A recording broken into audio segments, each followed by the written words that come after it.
peacemakers of Christo. இயேசுவில் அன்பார்ந்த சகோதர சகோதரிகளே, தொடக்க நூலிலே யாக்கோபு என்று அழைக்கப்படுகின்ற ஒரு மகனானவன் இஸ்ராயேல் என்ற பெயரை பெறுகின்றான். இஸ்ராயேல் என்றால் இஸ்ராயேல் குலத்திற்கு அவன் தலைவனாக மாறி போகின்றான். ஏனென்றால் ஆண்டவரோடு யுத்தம் பண்ணுகின்றான். அவனுக்கு 12 பிள்ளைகள் பிறக்கிறார்கள். 11ஆவதாக தெய்வ பிள்ளைகளே அருமையான மகன் யோசேப்பு பிறக்கின்றான். யோசேப்பு ஒரு அருமையான மகனாக, ஒரு ஞானமுடையவனாக, அழகு தோற்றமுடையவனாக இருக்கின்றான். அதன் நிமித்தம் யாக்கோபு மிகவும் பாசமுடையவராக இருக்கின்றார். அது மட்டுமல்லாமல் தன்னுடைய முதிர்ந்த வயதிலே எனக்கு ஒரு மகனை ஆண்டவராலே அளித்திருக்கின்றார், அந்த மகனை நான் பெற்றெடுத்தேன் என்ற சந்தோஷத்தோடு பூரிப்போடு அந்த வயசான காலத்திலே அவனை அழகு பார்த்து கொண்டிருக்கின்றார். இந்த வேளையிலே மீதி இருக்கின்ற 10 பேரும் அவன் மீது பொறாமைப்பட்டு, 12வது பேரு பெஞ்சமின். அப்ப 10 பேரும் அந்த 11ஆவதாக பிறந்த யோசேப்பு மீது கோபம் கொள்ளுகிறார்கள், பொறாமை கொள்ளுகிறார்கள். அவனை அழித்து போட வேண்டும் என்று நினைக்கிறார்கள். அவனை குழியில் தள்ளிவிட்டார்கள், அவனை வெறுக்கிறார்கள். ஏனென்றால் ஒரு தந்தையினுடைய பாசத்தை முழுவதுமாக அவன் பெற்றுக்கொண்டு இருக்கிறான், நமக்கு அந்த பாசம் கிடைக்கவில்லை என்று அவர்கள் நினைக்கிறார்கள். We see in the book of Genesis a person called Jacob, who was also called by the Lord as Israel. He became the leader of the generation. He became the leader of the tribe of the people of Israel. His generation became a separate sect, and even today they are called as people of Israel. So he bore a son called Joseph. This person, he was handsome. He was conceived at the old age of Jacob, and therefore he showed all his love towards Joseph. And Joseph was hated by his own brothers because they did not get the dad's love. They did not get dad's concern for them, their father's support for them.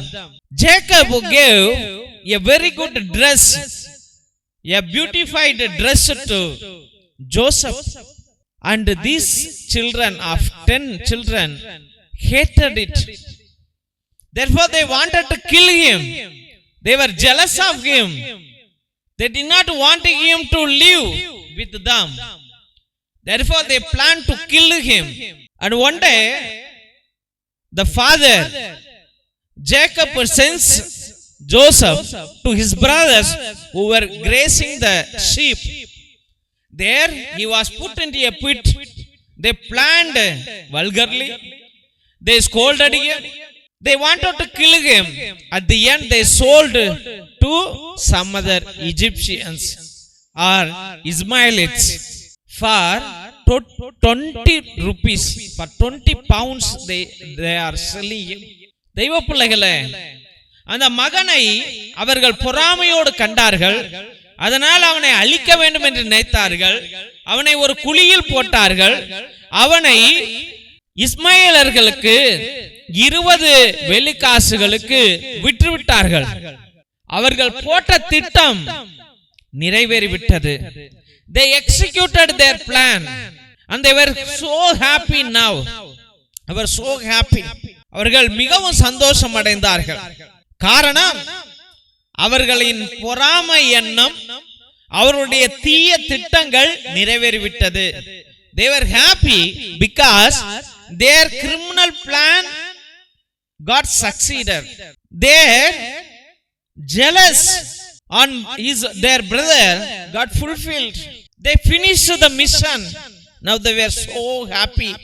இன்றைய காலகட்டத்திலே நாமும் அழிய வேண்டும், நம்மை அழிக்க வேண்டும், நாம் படிக்க கூடாது, நாம் வேலை செய்யக்கூடாது, நம் தொழில் நஷ்டமாகணும், நம்ம குடும்பம் கெட்டு போகணும், கணவன் மனைவி சண்டை போட்டுக்கணும், பிள்ளைகளும் பெற்றோர்களும் பிரியணும், மாமனார் மருமகள் இல்ல மாமியார் மருமகள், மருமகன் மாமனார் சண்டை போட்டுக்கணும், அவர்கள் பிரியணும், இவங்க குடும்பம் நல்லாவே இருக்கக்கூடாது, இவனுக்கு கல்யாணமே ஆகக்கூடாது என்று பல பொறாமைக்காரர்கள் நம்மை சுத்தியே, ஈவன் நம்ம குடும்பத்திலேயே இல்ல நம்ம உறவுலேயே இருந்து கொண்டிருக்கிறார்கள்.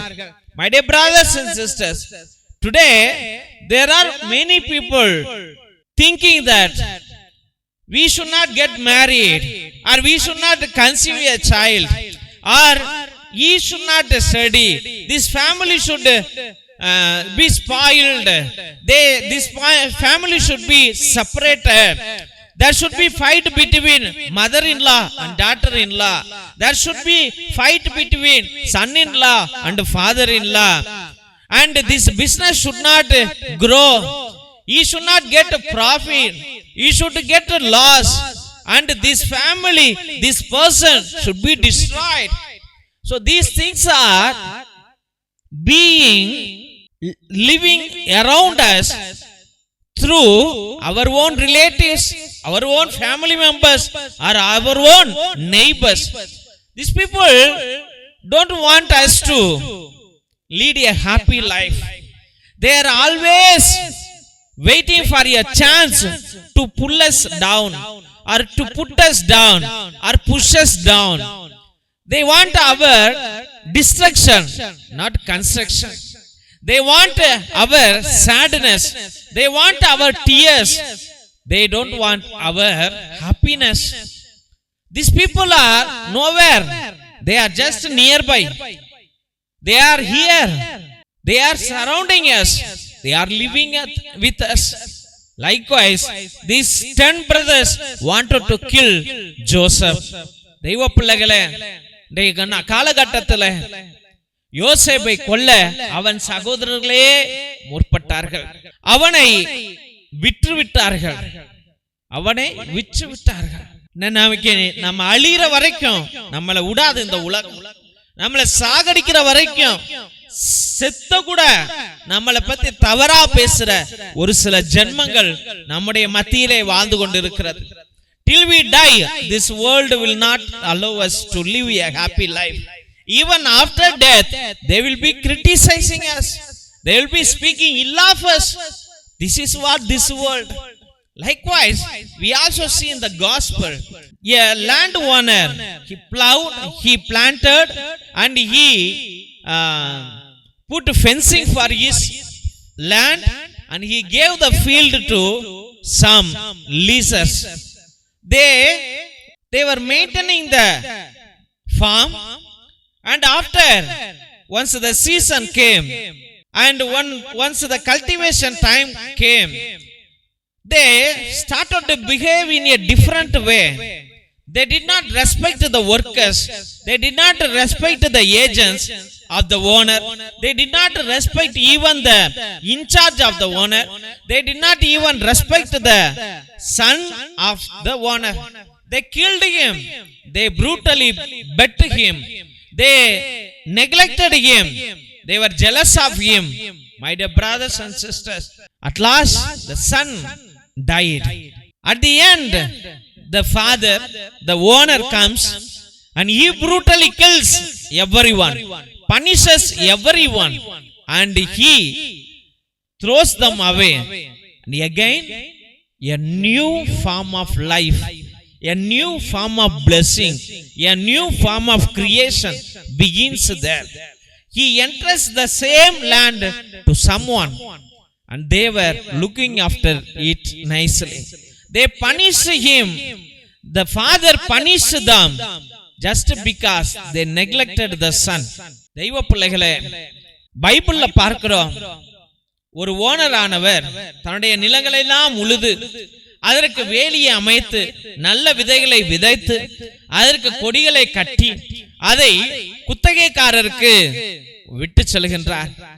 அவர்கள் கொஞ்ச காலம் கடந்த பிற்பாடு, அறுவடை காலம் வந்த பிற்பாடு என்ன செய்கிறார்கள்? அங்கு குத்தகையை வசூலிக்க வந்த தொழிலாளர்களையும் ஏஜென்ட்டையும் இல்ல அந்த ஓனருடைய மகனையும் கூட அவர்கள் அழித்து போகிறார்கள், அடிக்கிறார்கள், துன்புறுத்துகிறார்கள், விரட்டி அடிக்கிறார்கள். தெய்வ பிள்ளைகளே, அந்த தந்தையானவர் வருகிறார், அந்த ஓனர் வருகிறார், அவர்களெல்லாம் வெட்டி சாய்க்கிறார், அழித்து போடுகிறார், துரத்தி விடுகிறார். அந்த இடத்தை வேறொருத்தருக்கு நல்ல விதையோடு கொடுத்து செல்கின்றார். தெய்வ பிள்ளைகளே, அதே போலதான் நம்முடைய வாழ்க்கையிலே நாம் கெட்டவர்களாக இருந்தால் இந்த வாழ்க்கை என்பது ஒரு தோட்டம். This life is a garden and we have to plow it. We have to plant a good seed in it and we have to bear much fruit. And here this body is a living body of the Son of the Lord. It is the temple of the Holy Spirit. It is the temple of Jesus Christ and they are living in our body. This body is very important. தெய்வ பிள்ளைகளே, இந்த உடலானது மிகவும் முக்கியம். ஏனென்றால் இது ஒரு தோட்டம். இந்த தோட்டத்திலே நாம் நல்ல உழவை உழவ வேண்டும், நல்ல விதைகளை விதைக்க வேண்டும், நல்ல பயிர்களை இட வேண்டும், நல்ல தண்ணீர் கொடுக்க வேண்டும், அது கனியாக மாற வேண்டும். ஒருவேளை இதை நாம் செய்ய தவறினால் இந்த உடலை தேவன் அழித்து போடுவார். இந்த உடலையும் உயிரையும் தேவன் வேறொருவருக்கு ஒப்பு கொடுப்பார். தெய்வ பிள்ளைகளே, இந்த இடத்துல ஆத்மா என்பது மிகவும் முக்கியம். நல்லா கவனிங்க. நம்ம ஏனோ தானோ வாழ்றோம். நீ உன்னையே தரம் குறைந்து மதிப்பிடுகின்றாய். You are underestimating you. You are not honoring yourself. You are just living a lavish life, a unconcerned life, or unworried life. You are a precious stone. This is the temple of the Holy Spirit. This is temple of the Jesus Christ, and this is the temple of the Lord. This land is a garden. We have to plow it and plant very good seed and bear much fruit, and the Lord will bless us each and every moment. Otherwise he will destroy the body and he will hand over the same body to somebody, the same soul to somebody. My dear brothers and sisters, அதனால உங்கள் உடலை பாதுகாத்துக் கொள்வது மிகவும் முக்கியம். கண்டது கடையதையும் தின்னுபிட்டு, கண்ட வாழ்க்கையை வாழ்ந்துட்டு, கண்டதையும் குடிச்சுவிட்டு நம்ம வாழ்வது மிகவும் மோசமானது. தெய்வ பிள்ளைகளே, அதனால என்னாலும் நாம் நம்முடைய உடலை பாதுகாத்துக் கொள்வோம். இது ஒரு தோட்டம். இந்த தோட்டத்தை பாதுகாக்கிற கடமை நமக்கு மிகவும் முக்கியம். அதான் ஒரு சில பேர் சொல்லுவாங்க, when health is lost, something is lost. When health is lost, everything is lost. நீ சம்பாரிச்ச புள்ளைங்க, வாழ வச்ச புள்ளைங்க, வாழ வச்ச குடும்பம் எல்லாமே wealth is lost, nothing is lost. Health is lost, everything is lost. அதனால உடம்பை நல்லபடியாக பார்த்து கொள்ளுங்கள். அது தேவனுடைய ஆலயம் என்பதை நினைவு கூறுங்கள். ஆமென். திருசிலுவை ஆசீர்வாதத்தை பெற்றுக்கொள்வோம். தந்தை ஆசீர்வாதத்தின் திருசிலுவை. திருசிலுவை உனக்கும் உன் குடும்பத்திற்கு வெளிச்சமாய் இருக்கிறது. நரக சர்ப்பம் உனக்கு அதிபதியாக வேண்டாம். சாத்தானே அப்பாலே போ. அபத்தங்களை பிள்ளைகளுக்கு போதிக்காதே. நீ கொடுப்பது தீது, நீயே அந்த நஞ்சை உட்கொள். நற்கருணை ஆசீர்வாதத்தை பெற்றுக்கொள்வோம். எல்லாம் அல்ல இறைவன், தந்தை, மகன், தூய ஆவியார் உங்களையும் உங்கள் குடும்பத்தையும் ஆசீர்வதித்து தன்னுடைய வல்லமையான கரத்தினால் வழி நடத்தி காத்தருள்வாராக. ஆமென், ஆமென், ஆமென். இயேசுவில் அன்பார்ந்த சகோதர சகோதரிகளே, ஒவ்வொரு நாளும் மதியம் 2:30 மணியிலிருந்து 4:30 மணி வரைக்கும் உங்களுடைய ஒவ்வொரு கருத்துக்களுக்காகவும், நேத்து திருப்பலி, மரித்த ஆத்துமாக்களுக்காக திருப்பலி, மாசிலா குழந்தைகளுக்காக திருப்பலி, கிரகோரியன் திருப்பலி, சிறப்பு திருப்பலி, நவநாள் திருப்பலியை ஒரே குருவானவர் 2 மணி நேரம் ஆண்டவரோடு பரிந்து பேசி ஜெபித்துக் கொண்டிருக்கிறார். உங்களுடைய திருப்பலி கருத்துக்களை கீழே இருக்கிற வாட்ஸ்அப் நம்பருக்கு அனுப்புங்கள். அதே நம்பருக்கு ரூபாய் 100 செலுத்தினால் உங்களுடைய ஒவ்வொரு கருத்துக்களுக்காகவும் திருப்பலி அர்ப்பணிக்கப்படும். உங்களுடைய நீண்ட நாள் கருத்துக்களுக்காக நேர்த்தி திருப்பலியை ஏறடுங்கள். 3 திருப்பலி, 5 திருப்பலி, 7 திருப்பலி, 9 திருப்பலி, 12 திருப்பலி, 21 திருப்பலி, 30 திருப்பலி, 33 திருப்பலி என்று நீங்கள் அர்ப்பணிக்கலாம். உங்களுடைய ஒவ்வொரு கண்ணீரையும் தேவனுடைய பாதத்தில் சமர்ப்பித்து உங்களுக்காக ஒரே குருவானவர் ஜெபிக்கிறார் என்பதை அன்போடு நினைவு கூறுங்கள். அதிசய எண்ணெய், நரம்பு பிரச்சனைகள், சுவாச பிரச்சனைகள், ஆஸ்மா, மூச்சிறைப்பு, எலும்பு வலி, தசை வலி, தலைவலி, உடல் உஷ்ணத்திற்கு 10 to 20 சொட்டு எடுத்து நன்றாக உரசி தேயுங்க. உடனே உங்களுக்கு நிவாரணம் கிடைக்கும் என்பதை அன்போடு தெரிவித்துக் கொள்கிறோம்.